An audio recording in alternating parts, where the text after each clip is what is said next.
ನಮಸ್ತೆ ಸ್ಪರ್ಧಾರ್ಥಿ ಮಿತ್ರರೇ, ಎಸ್ ಅಕಾಡೆಮಿಗೆ ಸ್ವಾಗತ. ನಮ್ಮ ಅಕಾಡೆಮಿ ವತಿಯಿಂದ ನಾವು ಜಿಯೋಗ್ರಫಿ ಕ್ಲಾಸನ್ನು ಮಾಡ್ತಾ ಇದ್ವಿ. ಇದನ್ನು ನಾವು ಭಾರತದ ಜಲಸಂಪನ್ಮೂಲ ಬಗ್ಗೆ ಈ ವಿಡಿಯೋದಲ್ಲಿ ನಾವು ತಿಳ್ಕೊಳ್ಳೋಣ. ಭಾರತದ ಜಲಸಂಪನ್ಮೂಲ, ನೀರು ಅತ್ಯಮೂಲ್ಯ ನೈಸರ್ಗಿಕ ಸಂಪನ್ಮೂಲದಲ್ಲಿ ಒಂದು. ಅಂದರೆ ನೀರು ಪ್ರಕೃತಿದತ್ತವಾದಂಥ ಬಂದಂಥ ಒಂದು ಕೊಡುಗೆ.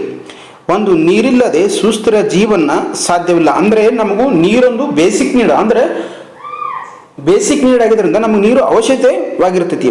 ಮಾನವನಿಗೆ ಕುಡಿಯಲು, ಅಡುಗೆ ಮಾಡಲು, ಸ್ವಚ್ಛತೆ ಮಾಡಲು, ನಮ್ಮ ದಿನದ ಚಟುವಟಿಕೆ ಕೈಗೊಳ್ಳಲು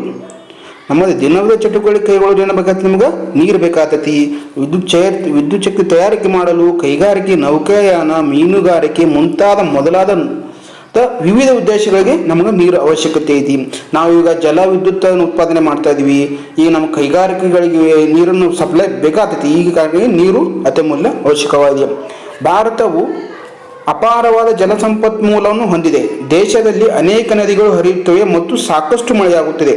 ಜೊತೆಗೆ ಅಪರಿಮಿತವಾದ ಅಂತರ್ಜಲ ಸಂಪತ್ತನ್ನು ಹೊಂದಿದೆ. ಭಾರತವು ವರ್ಷಕ್ಕೆ 118 ಸೆಂಟಿಮೀಟರ್ ಭಾರತದಲ್ಲಿ ಮಳೆಯಾಗುತ್ತದೆ.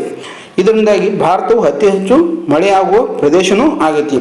ಭಾರತದ ಪ್ರಮುಖ ನದಿಗಳ ಬಗ್ಗೆ ನಾವು ನೋಡೋಣ.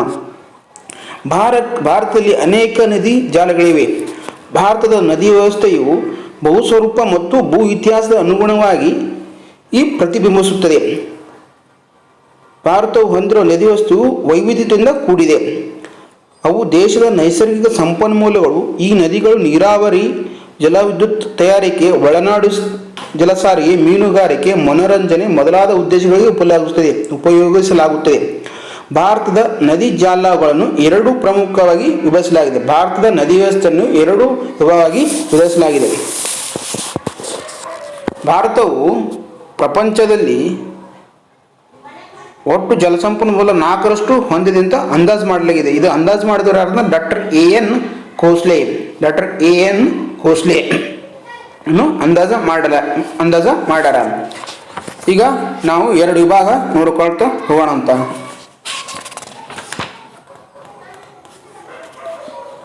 ಉತ್ತರ ಭಾರತದ ನದಿಗಳು, ಇವು ಹಿಮಾಲಯದ ನದಿಗಳು ಎಂತಲೂ ಕರೆಯಲಾಗುತ್ತದೆ. ಸಿಂಧು, ಗಂಗಾ, ಬ್ರಹ್ಮಪುತ್ರ ಉತ್ತರ ಭಾರತದ ಪ್ರಮುಖ ನದಿಗಳು. ಹಿಮಾಲಯದ ನದಿಗಳು ಅಂತ ಯಾಕೆ ಕರೀತಾರಪ್ಪ ಅಂದ್ರೆ, ಮಳೆಗಾಲದಲ್ಲಿ ನದಿಯು ಮಳೆ ಹನಿಯ ಮೂಲಕ ಹರಿಯುತ್ತದೆ. ಬೇಸಿಗೆಯಲ್ಲಿ ಹಿಮಾಲಯದಲ್ಲಿ ಹಿಮ ಕರಗಿ ನೀರಾಗಿ ಹಿಮದಿಂದ ಹರಿಯುತ್ತದೆ. ಅದಕ್ಕೆ ಹಿಮಾಲಯ ನದಿಗಳಂತ ಕರೀತಾರ. ಈ ಪ್ರಮುಖವಾಗಿ ಯಾವ್ಯಾವ ಈ ಉತ್ತರ ಭಾರತದ ಈ ಉತ್ತರ ಭಾರತದ ನದಿಗಳು ಯಾವಪ್ಪ ಅಂದ್ರೆ ಸಿಂಧು ನದಿ.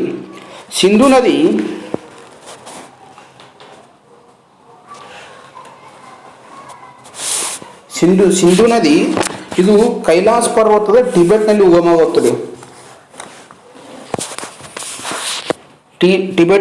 ಉಗಮವಾಗುತ್ತದೆ. ಈ ಸಿಂಧು ನದಿಯಿಂದ ಭಾರತಕ್ಕೆ ಇಂಡಿಯಾ ಎಂದು ಹೆಸರು ಬಂದಿದೆ. ನಾವು ಇಲ್ಲಿ ಪ್ರಮುಖವಾದಂಥ ಸಿಂಧು ನದಿಗೆ ಇನ್ನೊಂದು ಪ್ರಮುಖವಾದಂಥ ವಿಷಯ ನಾವು ಗಮನಿಸಬೇಕಾದಂದ್ರೆ, ಸಿಂಧು ನದಿಯಿಂದ ಭಾರತಕ್ಕೆ ಇಂಡಿಯಾ ಅಂತ ಹೆಸರು ಬಂದಿದೆ. ಆರಂಭದಲ್ಲಿ ಇದು ವಾಯುವ್ಯಕ್ಕೆ ಹರಿದರೆ ನಂತರ ನೈಋತ್ಯಕ್ಕೆ ತಿರುಗಿ ಪಾಕಿಸ್ತಾನವನ್ನು ಪ್ರವೇಶಿಸುತ್ತದೆ. ಅಂದ್ರೆ ಇದು ಫಸ್ಟ್ಗೆ ವಾಯುವ್ಯಕ್ಕೆ ಹರಿಯುತ್ತದೆ, ಆಮೇಲೆ ನಂತರ ನೈಋತ್ಯಕ್ಕೆ ಹರಿದು ಪಾಕಿಸ್ತಾನಕ್ಕೆ ಹೋಗ್ತೈತಿ.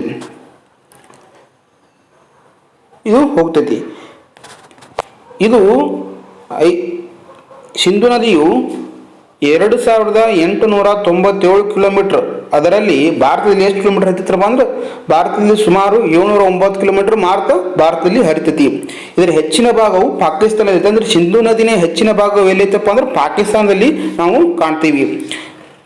ಅನೇಕ ಉಪನದಿಗಳು, ಸಿಂಧು ನದಿಗೆ ಅನೇಕ ಉಪನದಿಗಳು ಬಂದು ಸೇರುತ್ತವೆ. ಅವುಗಳಲ್ಲಿ ಕೆಲವು ಯಾವಪ್ಪ ಅಂದ್ರೆ ಜೀಲಂ ಆಗಿರ್ಬೋದು, ಚೀನಾಬ, ಬಿಯಾಸ, ರಾವಿ ಮತ್ತು ಸಟ್ಲೇಜ. ಈ ಸಿಂಧು ನದಿ ಉಪನದಿ ಯಾವಪ್ಪ ಅಂದ್ರೆ ಗತಕಾಲದ ನದಿಯಾಗಿದೆ ಅಂತ ಕರೀತಾರ. ಓಕೆ, ಈ ಉಪನದಿ ಆದಂತಹ ಯಾವಪ್ಪ ಜೀಲಂ ನದಿ. ಈ ಜೀಲಂ ನದಿ ಎಲ್ಲಿ ಹುಟ್ಟುತ್ತಂದ್ರೆ ಕಾಶ್ಮೀರದ ಪೀರ್ ಪಂಜಾಲ್ ಶ್ರೇಣಿಯ ಶೇಷನಾಗಲ್ಲಿ ಹುಟ್ಟುತ್ತತಿ. ಈ ಚೀನಾಬ್ ನದಿ ಎಲ್ಲಿ ಹುಟ್ಟುತ್ತಪ್ಪ ಅಂದ್ರೆ, ಇದು ಹಿಮಾಚಲ ಪ್ರದೇಶದ ಜಾಸ್ಕರ್ ಶ್ರೇಣಿಯಲ್ಲಿ. ಚೀನಾಬ್ ನದಿಯು ಹಿಮಾಚಲ ಪ್ರದೇಶದ ಜಾಸ್ಕರ್ ಶ್ರೇಣಿಯಲ್ಲಿ ಹುಟ್ಟುತ್ತತಿ. ಈ ಚೀನಾಬ್ ನದಿಗೆ ಋಗ್ವೇದದಲ್ಲಿ ಏನಂತ ಹೆಸರಿಟ್ಟರಪ್ಪ ಅಂದ್ರೆ ಅಸಿನಿಕಿನಿ ಎಂದು ಕರೆಯಲಾಗಿದೆ. ಚೀನಾಬ್ ನದಿಗೆ ಋಗ್ವೇದದಲ್ಲಿ ಏನಂತ ಕರೆದಾರ? ಅಸಿನಿಕಿನಿ. ಇದು ಇಂಪಾರ್ಟೆಂಟ್ ಆದಂಥ ವಿಷಯ, ನೀವು ನೋಟ ಮಾಡ್ಕೋಬೇಕಾದ್ದು. ಯಾಕಂದ್ರೆ ಹಲವಾರು ಪ್ರಶ್ನೆ ಪತ್ರಿಕೆಗಳನ್ನು ತೆಗೆದು ನೋಡಿದಾಗ ಋಗ್ವೇದದಲ್ಲಿ ಚೀನಾಬ್ ನದಿಗೆ ಏನೊಂದು ಎಂದು ಕರೆಯಲಾಗಿದಂಥ ಪ್ರಶ್ನೆ ಮಾಡ್ಯಾರ. ನೀವು ವಿದ್ಯಾರ್ಥಿಗಳು ದಯವಿಟ್ಟು ಇದನ್ನು ಬರೆದು ಇಟ್ಟುಕೊಳ್ಬೇಕಾಗಿ ವಿನಂತಿ. ನೆಕ್ಸ್ಟ್ ರಾವಿ ನದಿ. ಇದು ಹಿಮಾಚಲ ಪ್ರದೇಶದ ಕುಲು ಬೆಟ್ಟಗಳಲ್ಲಿ ಹುಟ್ಟುತ್ತದೆ. ಹಿಮಾಚಲ ಪ್ರದೇಶದ ಕುಲು ಬೆಟ್ಟಗಳಲ್ಲಿ ಈ ನದಿ ಹುಟ್ಟುತ್ತತಿ. ಈ ನದಿ ಮುಂದೆ ಹೋಗಿ ಚಿನಾಬ್ ನದಿಯನ್ನು ಸೇರ್ತತಿ. ನೆಕ್ಸ್ಟ್ ಬಿಯಾಸ್ ನದಿ. ಬಿಯಾಸ್ ನದಿ ಸಂಸ್ಕೃತದಲ್ಲಿ ವಿಪಾಸ ಅಥವಾ ವಿಯಾಸ ಅಂತ ಕರೀತಾರ. ವಿಪಾಸ ಅಥವಾ ವಿಯಾಸ ಅಂತ ಕರೀತಾರ. ಹಿಮಾಚಲ ಪ್ರದೇಶದ ಕುಲು ಬೆಟ್ಟಗಳಲ್ಲಿ ರೋಹ್ಟಂಗಿ ಕಣಿವೆಗಳಲ್ಲಿ ಬಿಯಾಸ್ ಕುಂಡ ಎಂಬ ಸಮುದ್ರ ಮಟ್ಟದಿಂದ 4062 ಕಿಮಿ ಮಟ್ಟ ಎತ್ತರದಲ್ಲಿ ಇದು ಬಿಯಾಸ್ ನದಿ ಉಗಮವಾಗ್ತೈತಿ. ಈಗ ನೆಕ್ಸ್ಟ್ ಸಟ್ಲೇಜ್ ನದಿ. ಸಟ್ಲೇಜ್ ನದಿಯು ಸಿಂಧು ನದಿಯ ಅತಿ ಮುಖ್ಯವಾದಂಥ ಉಪನದಿ ಆಗೈತಿ. ಇದು ಪಶ್ಚಿಮ ಟಿಬೆಟ್ ಕೈಲಾಸ ಪರ್ವತದ ರಾಕಾಸ್ ಸರೋವರದಲ್ಲಿ ಹುಟ್ಟುತ್ತದೆ. ರಾಕಾಸ್ ಸರೋವರದಲ್ಲಿ ಇದು ಹುಟ್ಟುತ್ತದೆ. ಈ ಸಟ್ಲೇಜ್ ನದಿಗೆ ಏನು ಮಾಡ್ಯಾರಪ್ಪ ಅಂದ್ರೆ ಹಿಮಾಚಲ ಪ್ರದೇಶದಲ್ಲಿ ಬಾಕ್ರಾನಂಗಲ್ ಎಂಬ ಅಣೆಕಟ್ಟನ್ನು ಕಟ್ಟ್ಯಾರ. ಈ ಬಾಕ್ರಾನಂಗಲ್ ಅಣೆಕಟ್ಟನ್ನು ಯಾವ ರಾಜ್ಯಗಳು ಕೂಡಿ ಕಟ್ಟ್ಯಾಪ ಅಂದ್ರೆ ಪಂಜಾಬ, ಹರಿಯಾಣ ಮತ್ತು ರಾಜಸ್ಥಾನ ಈ ಕೂಡಿ ಈ ನದಿಗೆ ಕಟ್ಟಲಾಗ್ಯಾವ. ಇದನ್ನು ಏನಂತ ಕರೀತಾರ? ಗೋವಿಂದ ಸಾಗರ ಅಂತ ಕರೀತಾರ. ಏನು ಕರೀತಾರ? ಗೋವಿಂದ ಸಾಗರ ಅಂತ ಕರೀತಾರ. ಮುಂದೆ ಮುಖ್ಯವಾದಂಥ ಗಂಗಾ ನದಿ. ಇದು ಗಂಗಾ ನದಿ ಭಾರತದ ಅತ್ಯಂತ ಪವಿತ್ರವಾದಂಥ ನದಿಯಾಗಿದೆ. ಇದು ಗಂಗಾ ನದಿಯನ್ನು ಭಾರತದ ರಾಷ್ಟ್ರೀಯ ನದಿ ಎಂದು ಸಹ ನಾವು ಕರಿತೀವಿ. ಭಾರತದ ಉದ್ದವಾದ ನದಿ ಅಂದರೆ ಭಾರತದ ಅತ್ಯಂತ ಉದ್ದವಾದ ನದಿ ಯಾವಪ್ಪ ಅಂದ್ರೆ ಗಂಗಾ ನದಿ. ಇದರ ಒಟ್ಟು ಉದ್ದ 2525 ಕಿಮಿ. ಅಂದ್ರೆ ಇದು 2525 ಕಿಮಿ ಇದರ ಒಟ್ಟು ಉದ್ದ. ಆರಂಭದಲ್ಲಿ ದಕ್ಷಿಣಕ್ಕೆ ಅನಂತರ ಆಗ್ನೇಯಕ್ಕೆ ಹರಿಯುತ್ತಾ ಬಾಂಗ್ಲಾದೇಶವನ್ನು ಪ್ರವೇಶಿಸುತ್ತದೆ. ಫಸ್ಟಿಗೆ ಏನು ಮಾಡ್ತದೆ? ಗಂಗಾ ನದಿ ದಕ್ಷಿಣಕ್ಕೆ ಹರಿದ ನಂತರ ಆಗ್ನೇಯಕ್ಕೆ ಹರಿದು ಬಾಂಗ್ಲಾದೇಶವನ್ನು ಪ್ರವೇಶಿಸುತ್ತದೆ. ಬಾಂಗ್ಲಾದೇಶದಲ್ಲಿ ಬ್ರಹ್ಮಪುತ್ರ ನದಿಯನ್ನು ಸೇರಿ ಅನಂತರ ಆಗಿ ಅದನ್ನು ಪದ್ಮಾ ನದಿ ಎಂದು ಮುಂದುವರಿಯುತ್ತದೆ. ಅಂದರೆ ಗಂಗಾ ನದಿ ಮತ್ತು ಬ್ರಹ್ಮಪುತ್ರ ನದಿ ಬಾಂಗ್ಲಾದೇಶದಲ್ಲಿ ಕೂಡಿ ಆ ನದಿಯನ್ನು ಏನಂತ ಕರೀತಾರ? ಪದ್ಮಾ ನದಿ ಅಂತ ಕರೀತಾರ. ಆ ಪ್ರಶ್ನೆ ಹಲವಾರು ಸಾರಿ ಪ್ರಜ್ಞಾತ ಪರಿಸ್ಥಿತಿ ವಿದ್ಯಾರ್ಥಿಗಳೇ ಗಮನಿಸಬೇಕಾದಂಥ ಇದು ವಿಷಯ. ಗಂಗಾ ನದಿ ಮತ್ತು ಬ್ರಹ್ಮಪುತ್ರ ನದಿ ಬಾಂಗ್ಲಾದೇಶದಲ್ಲಿ ಸೇರಿ ಯಾವ ಹೆಸರಿಂದ ಕರೆಯುತ್ತಾರೆ ಅಂತೇಳಿ ಹಲವಾರು ಸಾರಿ ಪ್ರಶ್ನೆ ಮಾಡಲಾಗೈತಿ. ಈ ವಿದ್ಯಾರ್ಥಿಗಳು ಇದನ್ನು ನೋಟ್ಬಿಟ್ಟು ಮಾಡಿ ಡೌನ್ ಇಟ್ಕೋಬೇಕು. ಅದಕ್ಕೆಂತ ಕರೀತಾರ? ಪದ್ಮಾ ನದಿ ಅಂತ ಕರೀತಾರ. ಈ ಗಂಗಾ ನದಿ ಉಪನದಿಗಳು ಯಾವಪ್ಪ ಅಂದ್ರೆ ಯಮುನಾ ನದಿ, ಗಾರ್ಗಾ ನದಿ, ಗಡಕ್, ರಾಮಗಂಗಾ, ಗೋಮತಿ, ಶಾರದಾ, ಸೋನೆ ಮತ್ತು ಕೋಶಿ. ಇವುಗಳಲ್ಲಿ ಅತ್ಯಂತ ಉದ್ದವಾದ ನದಿ ಯಾವುದು? ಯಮುನಾ ನದಿ. ಈಗ ಒಂದೊಂದೇ ಆದಂತಹ ನದಿಯ ಬಗ್ಗೆ ನಾವು ತಿಳ್ಕೊತಾ ಹೋಗೋಣ ಅಂತ. ಈಗ ಯಮುನಾ ನದಿ.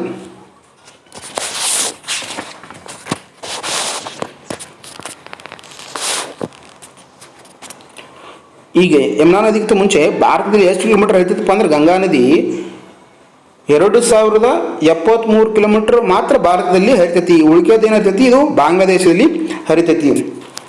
ಎಷ್ಟು? 2071 ಕಿಲೋಮೀಟರ್. 2071 ಕಿಲೋಮೀಟರ್ ಮಾತ್ರ ಭಾರತದಲ್ಲಿ ಹರಿತೈತಿ.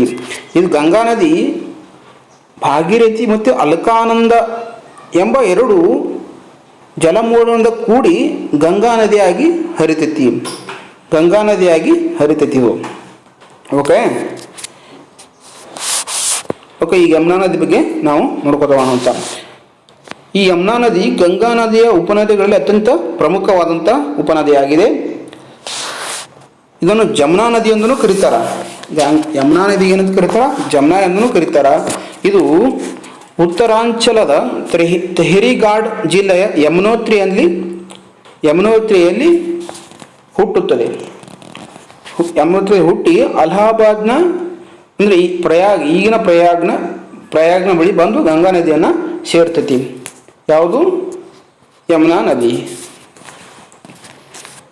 ಯಮುನಾ ನದಿ ಮೊದಲ ಸಿಂಧು ನದಿ ಯುಗಕ್ಕೆ ಸೇರಿತಂತ ಹಿಂದೆ ಹೇಳಲ್ಪಟ್ಟಾರ. ಓಕೆ. ನೆಕ್ಸ್ಟ್ ಯಾವುದು? ಘಾಗ್ರಾ ನದಿ. ಘಾಗ್ರಾ ನದಿ ಅಥವಾ ಗಗ್ಗರ್ ನದಿ. ಇದು ಟಿಬೆಟ್ನ ಮಾನಸ ಸರೋವರದ ಗುರ್ಲಾ ಮಂದಾತ್ ಶಿಖರದಲ್ಲಿ ಉಗಮವಾಗುತ್ತದೆ. ಯಾವುದು? ಗಾರ್ಗಾ ಅಥವಾ ಗಗ್ಗಾರ್. ನೆಕ್ಸ್ಟ್ ಗಡಕ್.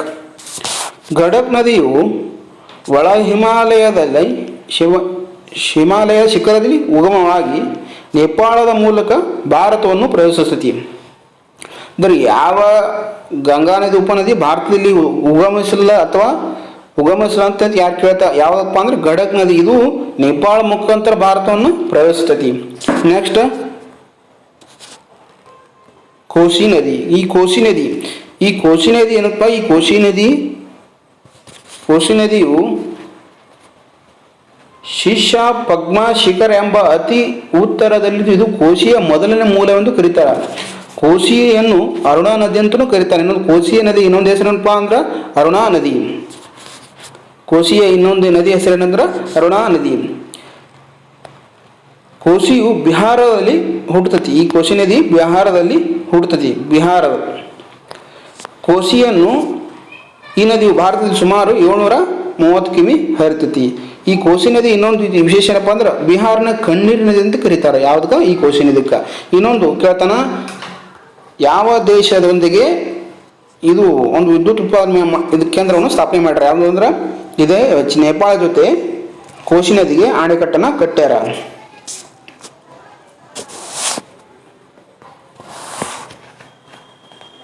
ನೆಕ್ಸ್ಟ್ ಯಾವುದು?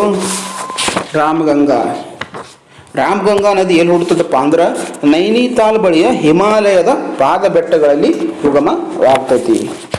ಹೀಗೆ ಮುಂದೆ ನೋಡ್ಕೊತ ಬ್ರಹ್ಮಪುತ್ರ ನದಿ.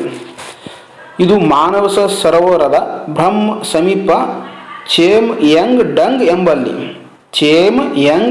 ಎಂಬಲ್ಲಿ ಅಂದರೆ ಟಿಬೆಟ್ನಲ್ಲಿ ಉಗಮವಾಗುತ್ತದೆ. ಆರಂಭದಲ್ಲಿ ಪೂರ್ವಾಭಿಮುಖವಾಗಿ ಹರಿದು ಅರುಣಾಚಲ ಪ್ರದೇಶದ ಕಿರಿದಾದ ಕಂದರವೊಂದು ಮೂಲಕ ಭಾರತವನ್ನು ಪ್ರವೇಶಿಸುತ್ತದೆ. ಬ್ರಹ್ಮಪುತ್ರ ನದಿಯು ಟಿಬೆಟ್ನಲ್ಲಿ ಹುಟ್ಟುತ್ತದೆ. ಇದು ಅರುಣಾಚಲ ಪ್ರದೇಶ ರಾಜ್ಯದ ಮೂಲಕ ಭಾರತಕ್ಕೆ ಹರಿದು ಬರುತ್ತದೆ, ಪ್ರವೇಶ ಮಾಡುತ್ತದೆ.